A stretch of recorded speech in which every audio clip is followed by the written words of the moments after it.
My daily state of mind is pessimism with a little kiss of existentialism. I guess too busy can be added in there as well because I'm much too busy to go talk to a therapist about any of it. Seldom does my natural stream of consciousness affect my ability to perform at my job and relationships, however. But it's always lurking in the background. Thoughts like, why am I here? What is my purpose? Constantly buzz inside this brain of mine. Now we have aliens to possibly deal with in the not so distant future. Life moves on. It's not always doom and gloom, and I am capable of comprehending any both sides of the coin analogy. My wife tells me a lot of it is mindset, which is the God-honest truth in any application. Let's talk watch collecting as an example.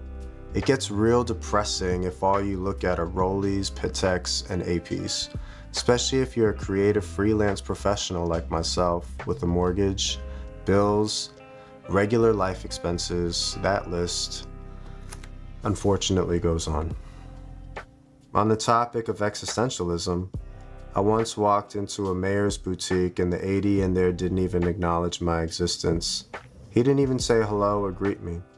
I guess my steel and gold Tudor Black Bay wasn't enough to grab his attention. More on my Tudor later. One side is sadness and loathing due to the things you can't have. The other side is acceptance of the things you can't have. When I started fancying the hobby, I reached out to a close friend that started collecting years before me.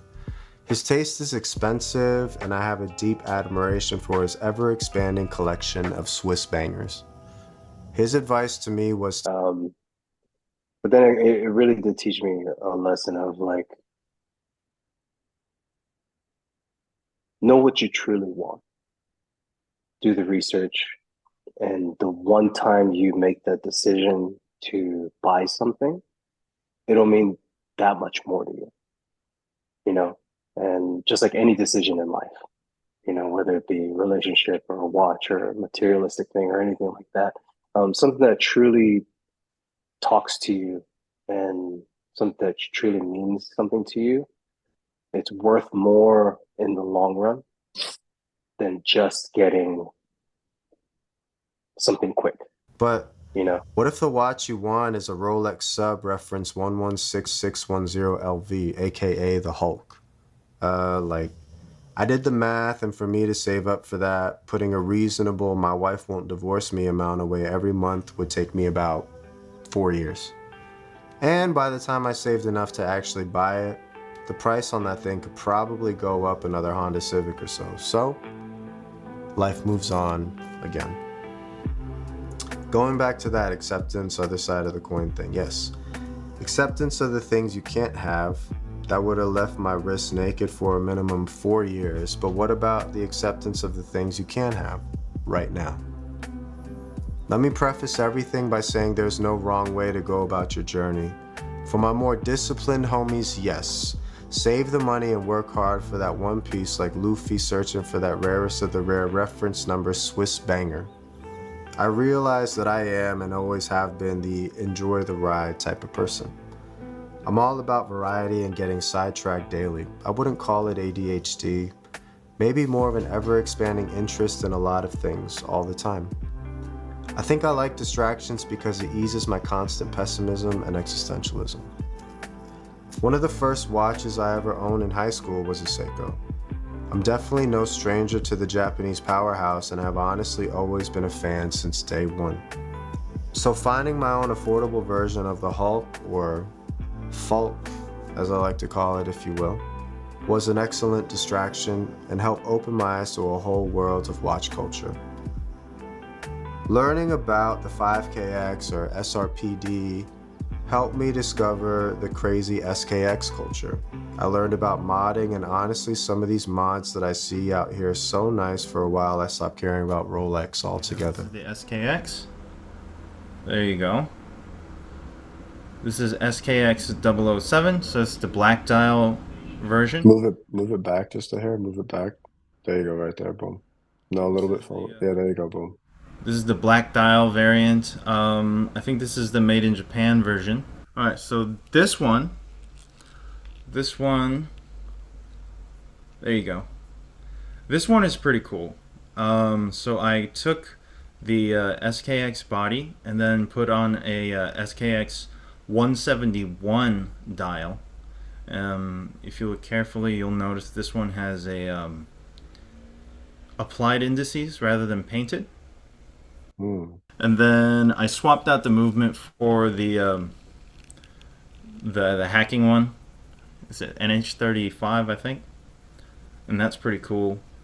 Oh, wow. And the bezel ring, this one was machined in Poland, I think. And then it's just a CNC. It's just a solid piece of metal. Let's get back to that I need a therapist moment. Every day I'm fighting negative emotions. Every day I feel like my business is one wrong decision away from failing. Every day I feel stressed because human existence tells me I need to work harder.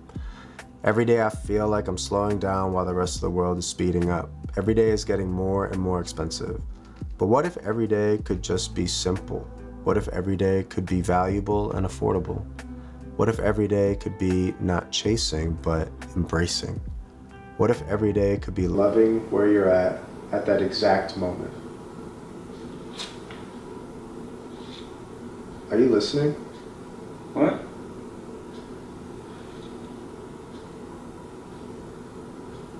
All right, so case dimensions in millimeters are 42.5 wide, 13.4 high. Lug to lug is 46 millimeters.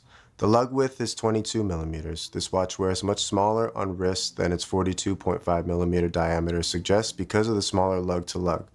The crystal is Seiko's proprietary Heartlex mineral, which is present both on the dial side and the caseback side. The whole case is stainless steel with polishing on the sides and brushing on the top. The bezel is a minute track aluminum insert that is color matched to the dial with painted Arabics. The unidirectional bezel performance is okay. If you watch my review on the Sternglass Marus, the Seiko's bezel action compared to the Sternglass is not as tight, not as satisfying. But there is a 300-ish price difference between the watches, and this watch is considered Seiko's entry-level line, so it is what it is. There is play in the Seiko's bezel when turned the other way, and in my opinion, the click is not as satisfying. Here, take a listen.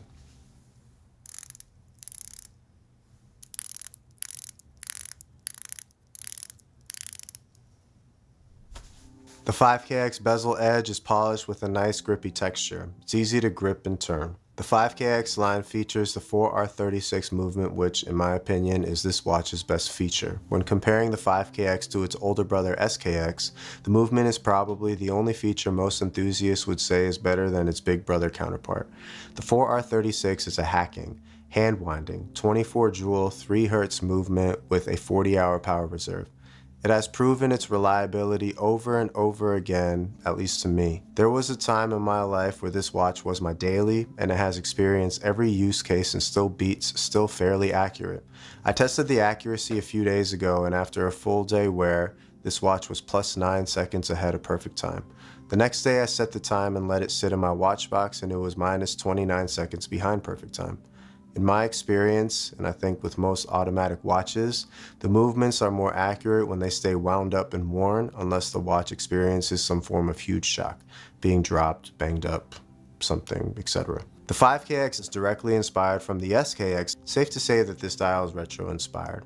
The only differences between the 5KX dial and the SKX dial is the Seiko 5 logo at the 12 and the SARB-ish cursive automatic text at the 6, which replaces the diver's 200-meter text that's on the SKX. The SKX also features a lume plop at the 60-minute triangle on the bezel, which the 5KX does not have. Taking a closer look at the dial, the 5KX features applied markers with an applied Seiko logo at the 12. The Seiko 5 logo and automatic text is painted on. The chapter ring is painted with bold markings every 5 minutes. My SRPD61 variant features a beautiful sunburst green dial, which is honestly really eye-catching. The arrow minute hand and the semi-syringe style hour hand are perfectly proportioned, while the reverse lollipop second hand fits perfectly right up against the chapter ring. The lume on this watch is the second best feature. It activates quickly and lasts a long time. This is one of the easiest watches to read in all scenarios. I won't go too much into the bracelet. It has solid links but hollow end links and a stamped clasp. It's not that great. I'm at a point in my collecting journey where I've experienced really high-end bracelets, but I remember when this watch was one of 3 in my collection, and back then I didn't mind the bracelets as much. What I'm saying is ignorance is bliss, and once you get... Can you hear Toby snoring in the background? My dog just had surgery and he's snoring in the background. Bless his heart. What I'm saying is ignorance is bliss, and once you start getting into more expensive watches with better bracelet designs, you'll see what I mean. One feature I do love about this watch is the drilled lugs for easy strap swaps. I think it's safe to say that all watches in the 5KX line are strap monsters, with lots of great options to choose, especially with the 22mm lug width. Although considered a budget entry-level line from Seiko, the Seiko 5 Sports line has historically always been a value-packed, relevant choice for casual and professional wearers alike. Upon further research, you'll see that watches like the Speedtimer 6139 breathe heritage into the Seiko 5 line, especially in automatic chronograph timekeeping. At the time of this recording, Seiko celebrated their 55th anniversary of the Seiko 5 line with the unveiling of their limited edition SRPD61 recreation of the original 1968 diver. That watch looks fantastic. I'm still debating if I should buy one for a review. So, the Seiko 5 Sports line stands on 5 pillars: automatic movement, day-date display, water resistance, durable case, and a recessed crown at 4 o'clock. To me, this sounds like the perfect recipe for an all-encompassing everyday watch with the robustness to last a lifetime, while not breaking the bank at all. As I was typing up this essay, one thing that kept coming back to me was mindset. To the average person, any watch from the 5KX line could be the one watch they buy and wear for the rest of their lives. It does everything and has everything the average person would ever need in an analog wristwatch. If your mindset towards a watch is, I just need something reliable, affordable, and no nonsense, then yeah, this watch is perfect for you. But for my more nuanced individuals that require more niche, my friend Andrew said it best. I feel like the biggest gripe with the new 5KX is that they're kind of a fashion line rather than like a professional line. Because the cool thing about the SKX is they were cheap, but they were highly functional, especially for divers. So the SKX has a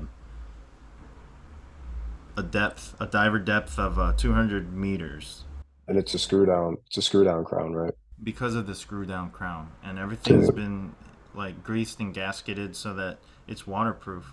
And even the screw down crown, there's double O-rings so that it doesn't there's no chance that water would get in. And it's really clever engineering for how much it is. So that was the thing. But then with the new ones, they took away that screw down crown, and it's just like a pop off, pop on kind of situation. So it's no longer as water resistant as it used to be. So you're saying Seiko sold out?